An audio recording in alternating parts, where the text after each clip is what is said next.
like most of you watching this, I came into 2020 with some grand ambitions. My 2019 theme was sow the seeds, and all last year, I devoted energy to planning and nurturing my boldest ideas. So this year's theme was rally the people in person. So picture this, me and a team of my closest friends and collaborators traveling all around the world to produce a multi-city experiential tour. At each stop, there's a smorgasbord of curated events that are designed to inspire and equip marginalized creators to realize their potential and thrive at work they love. After months of brainstorming, strategy sessions, negotiations, and God knows how many Post-its all over my work desk, it all came to a halt. I remember getting confirmation on a Friday morning in early March that what was previously dismissed as just a little virus was in fact a global pandemic brewing. And on top of the glaring inequities it shined a spotlight on, it also triggered for me an onslaught of what felt like doomsday language. Words like isolation, quarantine, lockdown, and shelter in place. And it was within that language and the uncertainty of the times that I found a 5-word mantra to help me weather the most difficult parts of the storm. Move from isolation to intimacy. Now, at first I thought, yeah, I can get super creative, find some new digital and safe in-person ways to stay intimately close to my community and keep my relationships going.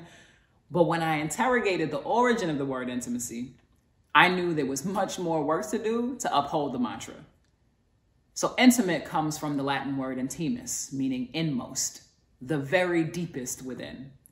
And for a long time, I used external intimacy as an escape from internal intimacy, literally isolating from myself. The pandemic made me reconcile with 2 realities I've been avoiding. One, that choosing isolation over intimacy was stunting my creative capacity. And 2, I would never find the closeness I was seeking if I kept searching for it outside of myself. So I said, you know what? Intimus it is. Let's do it. And with all our varying gifts and growing edges, cultivating self-intimacy looks really different for each of us.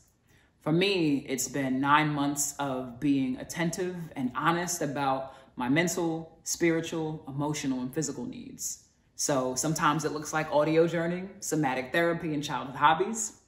Other times it looks like creating for the sake of expression, Kundalini yoga, and deep belly laughter. And sometimes it looks like meeting with astrologers, mystics, shamans, and psychics to better understand what parts of me require unraveling, embracing, and fine-tuning. And through these actions, I've experienced an entirely new closeness to myself, one that's allowed me to build an honest, graceful, non-judgmental home inside of me.